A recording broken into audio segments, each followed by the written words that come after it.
that to me is meaningful, that someone could know that I'm a Christian and they could know that they are not and still approach me and seek my perspective on something. So I'd want them to feel the love of Christ through the work I'm doing. Welcome back to All Things New, a midweek podcast from Coram Church in Omaha, Nebraska. Jesus Christ is making all things new, and his people participate in that renewal as we bring the gospel to bear on our lives, our labors, and our relationships. On this podcast, we discuss theology, culture, and the human soul with the goal of spurring gospel renewal. I'm Bob Thune. I'm joined today by my co-host, Bethany Gilbert, and our special guest, Bailey Tupper, as we prepare to talk again about faith and work. And so this is a faith and work episode. Bailey, thanks for joining us to talk about your work. Yes, absolutely. I want to start by before we get into your work, let's just talk a little backstory. I want you to just give us like the 3-minute summary of like your life. Where are you from? How'd you end up in Omaha, Nebraska? Sort of, what's your journey been like? Okay. I am from a small town in North Dakota, 800 people, small. That's very small. I went to North Dakota State for my undergrad degree, studied hospitality management and tourism. I was an RA for 3 years, very excited to be in higher ed. From there, I didn't get any jobs that I really wanted with that degree. So I thought, I'm going to do missions. And I did a little Google search, and I went to Madagascar for 6 months. I forgot this part of your story. Yep. That's right, yeah. Yep, good old Google. Lived there for 6 months, really enjoyed it. Thought, I want to go back to grad school. Because my brother had gone to grad school in higher ed, and I thought, that's what I want to do as well.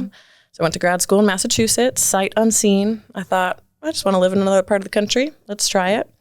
Did that for 2 years, and then in my job search, I thought, I'm going to live in another part of the country. So I only applied for universities in the southern part of the states, and then I worked at LSU for 5 years. And then when my time finished there, I thought, I'm going to try something new, and moved to Omaha, sight unseen as well, to work at Creighton. Wow. And we're so glad you did. And then was at Creighton for 3 years, and now I'm at the University of Nebraska-Lincoln. So clearly I studied higher education as my master's degree, which has led me. You clearly work in higher ed. We'll get into that in a minute. How did you meet Jesus?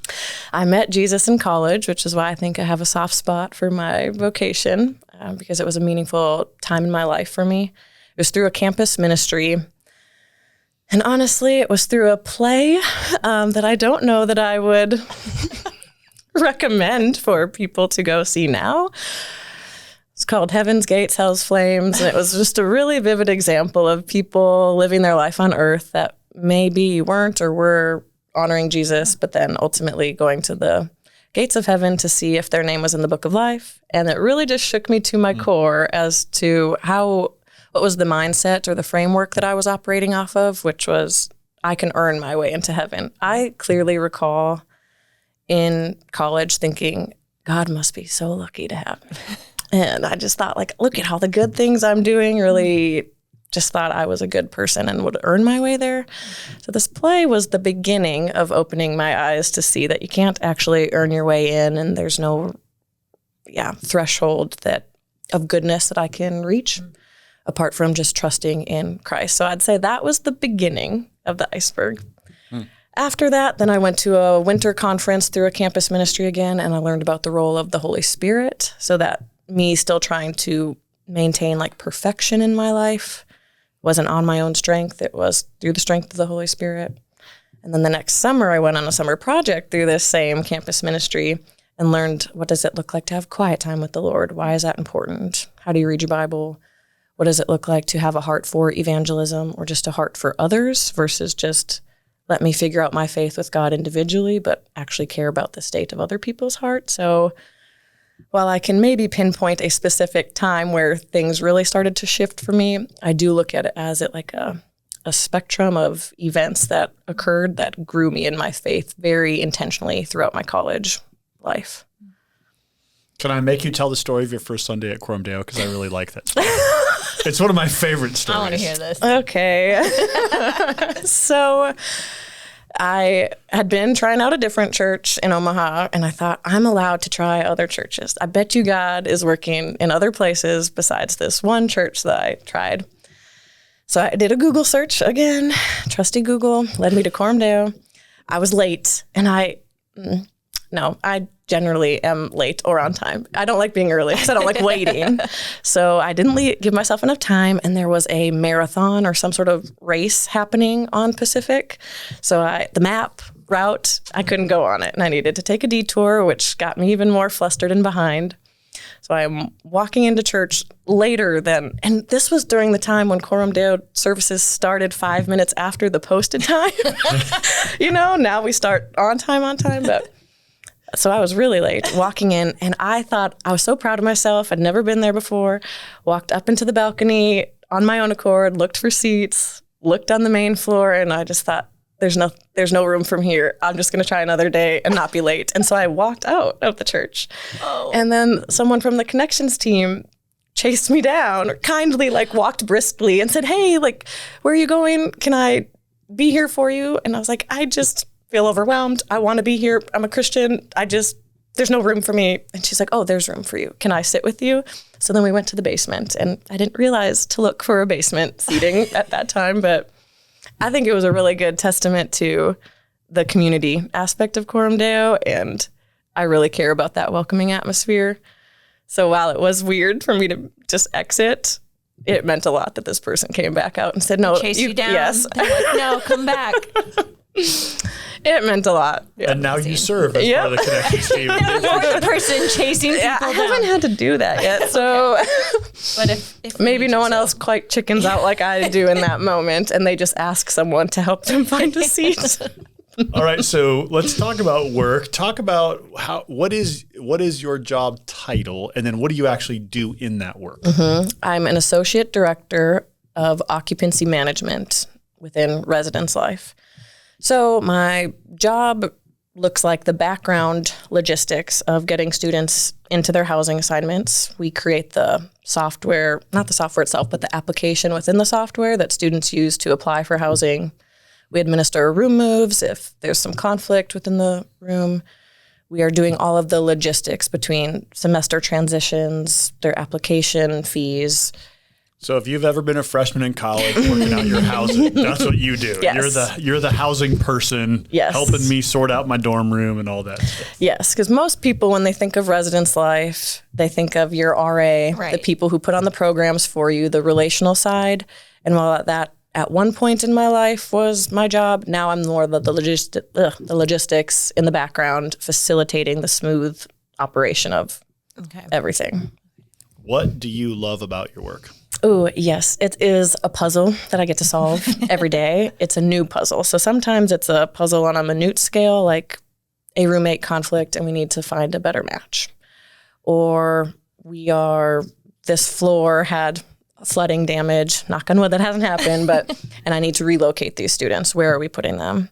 Or it can be a bigger picture scale, like we need to house all of our freshmen on campus. That's a commitment that we have to the incoming class. We will house you, but we also want to house as many upperclassmen as possible as well. Mm-hmm. So now we're trying to use our best educated guess and projections of previous year's numbers to determine how many upperclassmen can we fit into housing before we might run out of space for freshmen. But if that freshman number doesn't get as high as we're anticipating, how do we scramble and get some upperclassmen into housing? So that feels like the big puzzle that I get to work on every day, those occupancy projections, and that's really fun. What do you love least about your job? Oh, that is being yelled at by parents. I bet happens. Yes. Yeah. Mm-hmm. You had a clear answer to that. Yes. question. Yes. I'm not sure that anyone enjoys being yelled at. No. But that is my least favorite part. And I think it is because in my heart, I just want to justify or explain myself to them that actually we've put a lot of thought and attention to detail in this process for your student. And we're not intentionally trying to disadvantage them or give them a terrible experience. So I want to explain to them. And they're not always in a state where they want to listen to the explanation. They just want what they want. Right. So different if they're advocating for their student or for themselves, and then we can engage in a meaningful conversation about what the process is or how we can help later on. But when they go straight to anger or yelling, then it's just a okay, we'll just sit patiently until we can get to a calmer situation and engage. But I will say at Nebraska, I get yelled at a lot less than I have in previous institutions. So that's a win. That's the Nebraska nice. That's right. Coming out. We're just nice. I want to ask, the one question I ask all our guests is, how does being a Christian affect the way you approach your work? And I guess what I want to ask there is, so you're working in, a secular campus environment, certainly at LSU in Nebraska. Creighton's a little unique because it's Jesuit, and so there's probably a little more welcoming of a sort of a Christian paradigm there. But especially in sort of like just classically, state college types of situations, what does it mean? How do you sort of try to approach the work you do? How does being a Christian shape the way you approach the work that you're asked to do from day to day?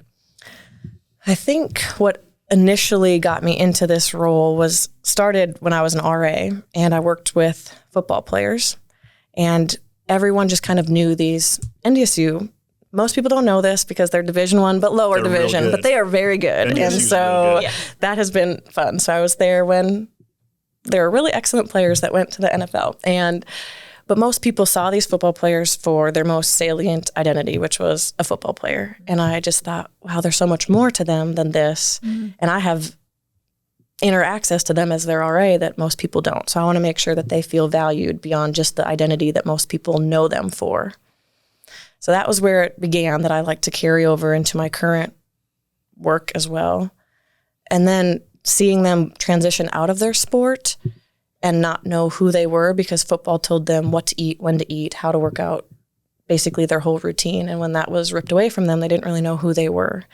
And in college for myself was a huge time of identity exploration. So it felt like an opportune time to work with these athletes as well as to who are you when your sport's not telling you what to do. So when I worked at LSU, I could still apply both of these techniques because I worked with students individually on a much more frequent basis and could have conversations about their life goals and challenge their worldviews and get to engage in those a bit more. Now that I'm at Nebraska and my role is more the logistics behind the scenes, it's less of a focus on the individual conversations with students, although if I get them, I'm still excited to have that opportunity. But now it is more system-wide. How can I serve these students well, not create an unnecessary barrier to applying for housing or navigating something that their family maybe has never experienced for the first time or has experienced before, and trying to think of what is the most efficient way to build out a process and a most helpful way to serve students through it. What are some of the challenges to being a Christian in your job? Higher education tends to be a more liberal environment. Mm-hmm. And so I think when you identify yourself as a Christian right off the bat, there are just assumptions that are made about you. Some are really correct and spot on, and others are not. And so you're battling the preconceived notions that people have about you when you enter that space. Right. But I don't think that's a reason not to work in a place that is more liberal, because we need other perspectives in that space. But I think that is half the battle. And when we're deciding how we want to approach something or what's the root goal or motive behind there, coming at it from a Christian perspective, whereas others might be approaching it from a different perspective. And we might actually reach the same outcome, but we might not. But trying to be able to explain, this is my point of view, and it doesn't, we want to serve students well. We might just have different approaches to that and trying to explain my worldview in those spaces. You have been in this role in an interesting time in higher education. So we went through a period of super peak wokeness, and now there's sort of a backlash against that in some areas of leadership and government. So you've sort of existed as a Christian across that whole spectrum. And I think, college campuses are a place where the professors tend to skew more progressive, and the environment tends to be a little bit more everybody figure out who they want to be. It's sort of find your own identity. There's a lot of sort of that energy in many college campuses. What's it been like just to sort of be a steady Christian presence across that wide sort of variance of where the culture has been over the past 10 years?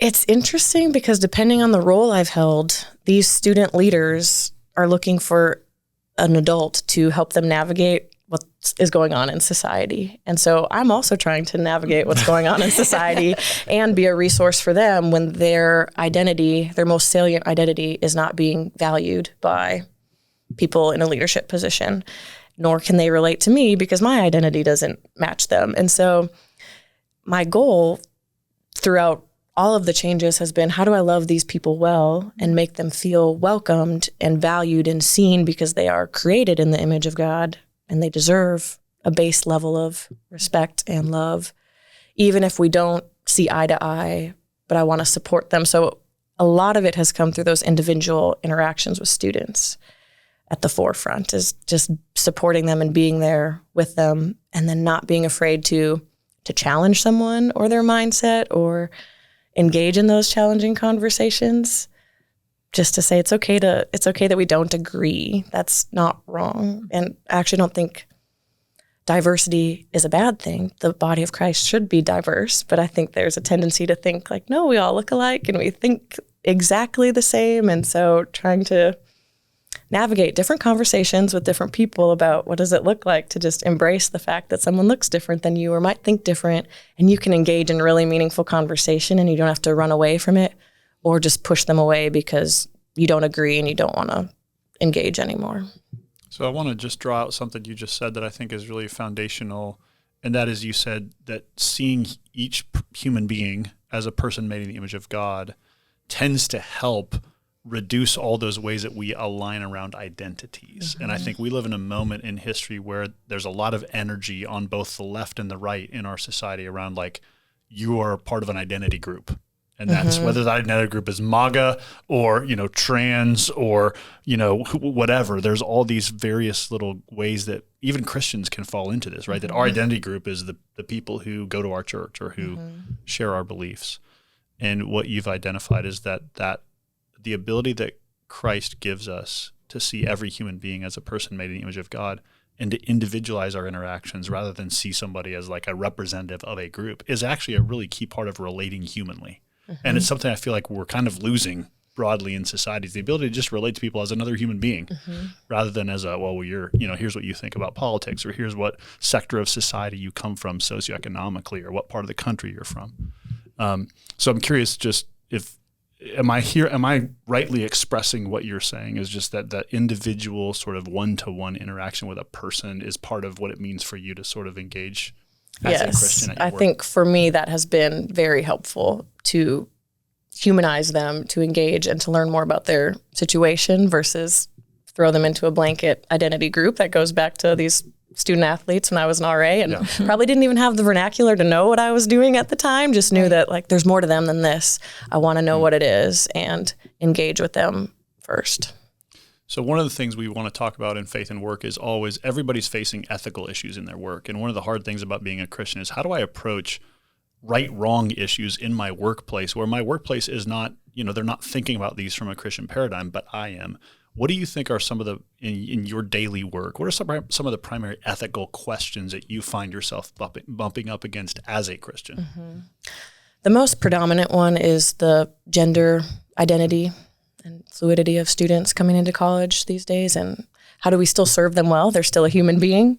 They are exploring who they are, and I do think that is a huge part of what college is exploring who you are. It's not wrong to do that, and you might just hit a few bumps along the road. So, and we might not agree with where anyone ends up in that exploration, but navigating how do we still treat them, again, like a human being, even if they're on a different journey than I would have ever done for myself, or clearly not on a Christian journey.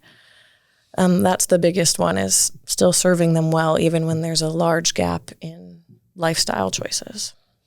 How do you sort of approach this the tension of, man, I might personally disagree with this person, but in my vocation, I do still have to sort of like help them find their way. How do you sort of find yourself sort of able to say, all right, as a person, as a Christian, I might disagree with this person's perspective, but as a person who's tasked to do this job, here's how I need to try to serve them as a customer, for lack of a better word, or student? I think it comes back to the individual interactions. We just had a on-campus event for a large group of admitted students, and a student approached me and about a very private matter and about their housing situation. And it just was like, wow, you're standing in front of me and you have value and you have worth. And I don't even know half of your journey that brought you to this point. And at this point, a decision has already been made and a transition has already been made, but that doesn't mean I don't serve you.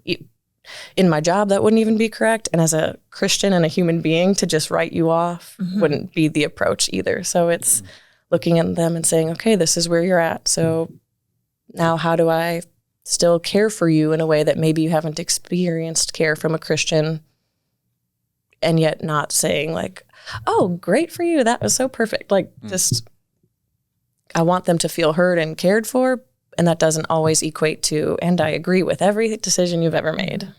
Yeah, can you talk a little bit about that? Because you're framing up a really important distinction between what some Christians feel like is, to serve someone is to affirm their choices or decisions. And you're expressing like, no, I can actually sort of like have disagreement and even moral concern about where you are, and yet can still do my job in a way that treats you as a human being and acknowledges that I have a vocational responsibility to serve your needs.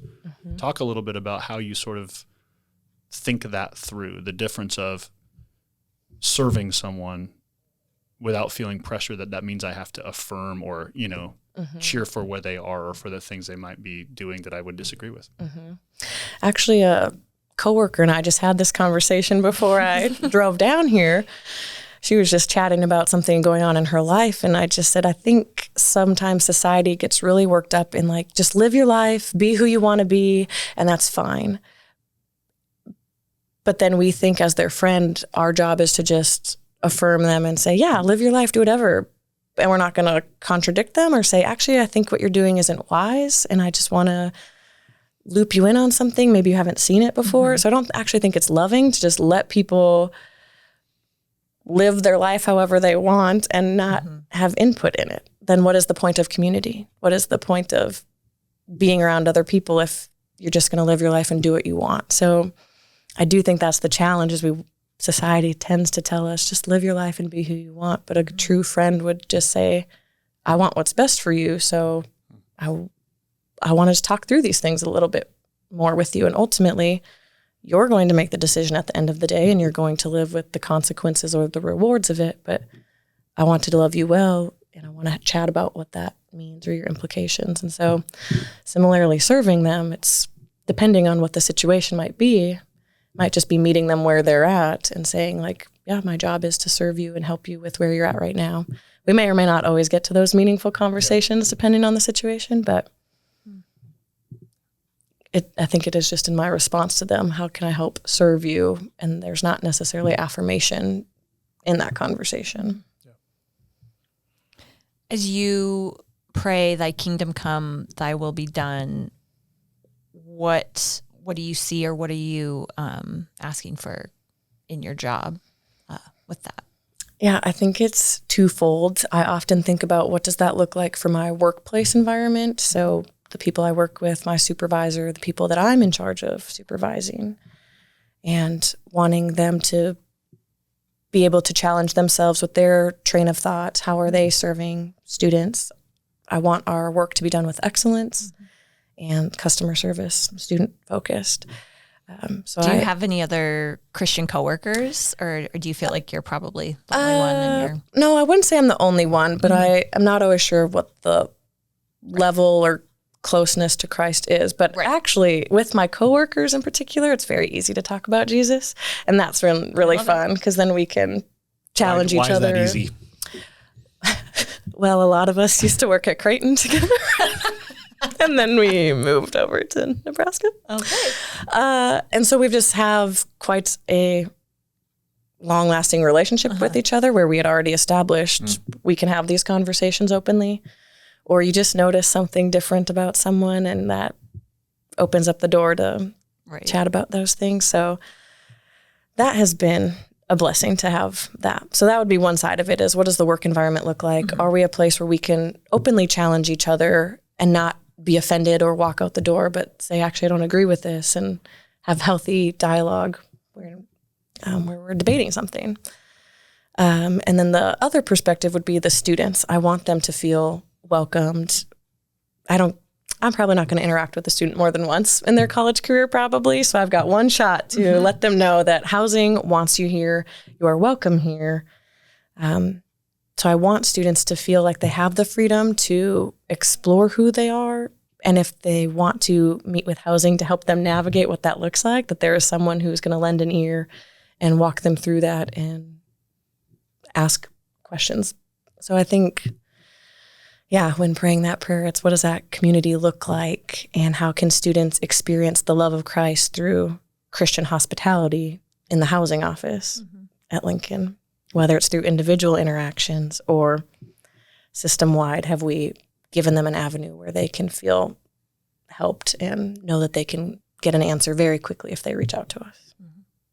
What do you think as you think about sort of your vision for your life at work, right? So when you think about, all right, all of us, have a limited number of years and a bunch of hours that we're going to plow into a vocation. You've built a career and a resume and a set of skills and aptitudes. What do you envision sort of wanting to contribute to the world with what God's given you? That's a great question. I, at the end of the day, would like anyone that I've interacted with to feel like they could come to me with anything and talk about anything, even if we don't agree on certain big life paradigms. And that to me is meaningful, that someone could know that I'm a Christian and they could know that they are not and still approach me and seek my perspective on something. So I'd want them to feel the love of Christ through the work I'm doing. A lot of my answers revolve around those individual interactions because I find them so valuable, and they make some of the big picture things easier to swallow when you're just interacting on an individual scale. But large scale, how I want to contribute is I want people to see that you can do your work with excellence and you can honor Christ with that, and you don't have to be so driven by large scale processes. Like Nebraska is a large university. It's not the largest one in the country by any means, but it's large, and it would be easy for a student to feel just like a number. So I don't want them to feel like a number when they interact with the housing office. They should get the time and attention that they need to have their situation resolved, that they are heard, that they're not ignored. And they might not associate that with a Christian perspective, but that is important to me, that's coming from a place of Christian hospitality, that we want to serve you well. And maybe someday you'll look back and see, wow, that is a different sort of housing environment than you would get if you went to a different university where it's just, you get what you get and we're moving on. Sorry. So, Bailey, here's what I think is probably pretty encouraging to folks listening. I think, every parent who sends their kid to college, they're primarily thinking like, all right, is there a campus ministry, or is there a local church, or there's some Christian friends? Like if I'm sending my kid to a large state university and my son or daughter's a Christian, I want them to have some Christian friends. So for most parents, front and center is like, are they going to have a good roommate or a good RA or someone in their life who can like be a discipler, right? But it's really cool to think like, and maybe also the person like working in the housing office is a Christian just trying to like do their work in a way that glorifies Jesus. I think it's fun to think about all the interactions that all of us have every day with large organizations, whether it's a university or a hospital system, right?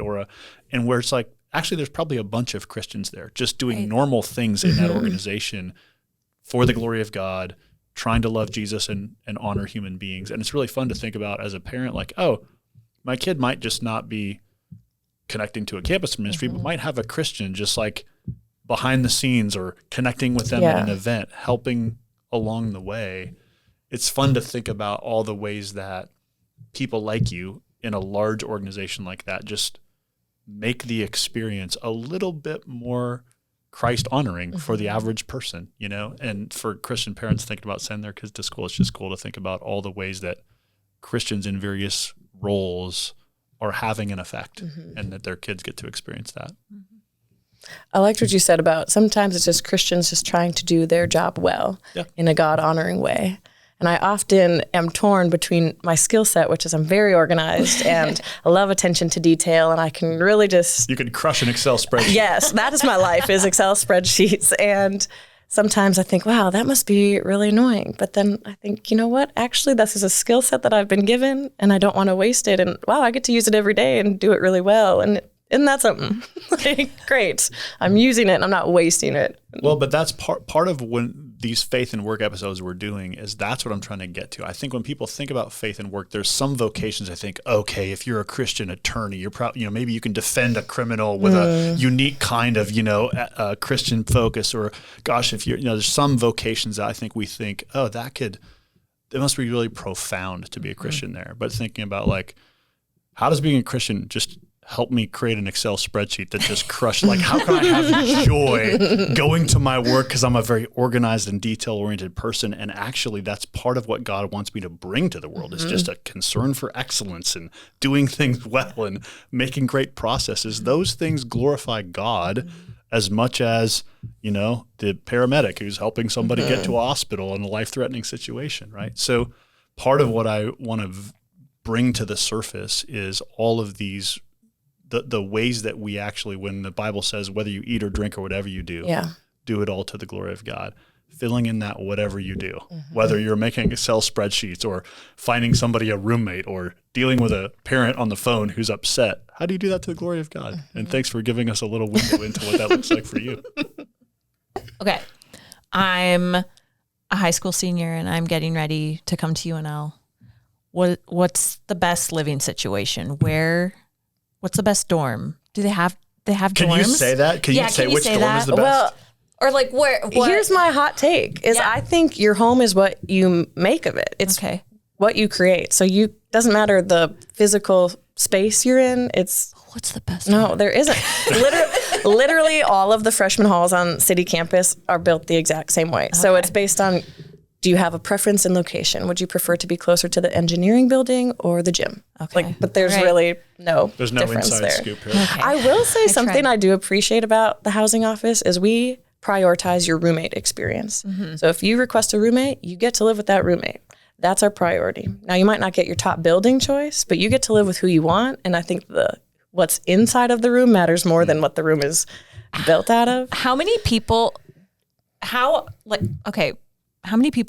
request roommates and how many people just do like their It's about a 50-50 split. Okay. The roommate finder is kind of like online dating. It is. I've heard this. Students either love it or hate it. They're like, this is weird. It is. Well, I didn't have that when I went to college. Same. We had a piece of paper. You get to answer questions about the cleanliness of the room or what time you'd like to go to bed. Okay. And then those questions are used in this search feature. So someone could search by, I really care that I go to bed by 9 p.m. Who are other people who also share this bedtime preference? And you can search by that. Or you can search by keywords in the bio. I really like that when someone wants to write about what they're interested in, or they say, I'm a Christian, and then you can search by Christian. They can find other people who that's a priority for them. Okay. So there's a lot of good features in it. Can you search by like Protestant, Bible reading?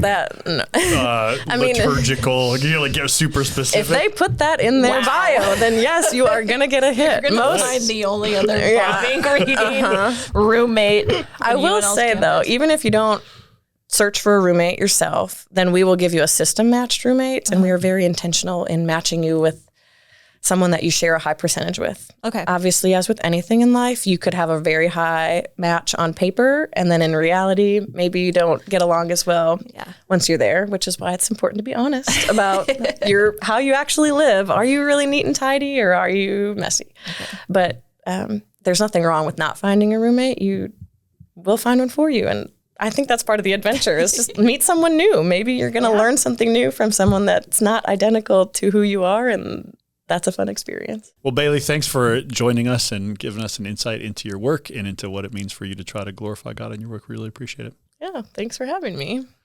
Thanks for joining us for this episode of All Things New. We'll see you again next week for another episode. And remember, these Faith and Work episodes are about once a month. And so we're going to continue to talk with all kinds of people in all kinds of different vocations about what it means for us as Christians to glorify Christ in the work we do from day to day. And so I hope you'll continue to join us as we go on that journey with various guests. We'll see you next week for another episode.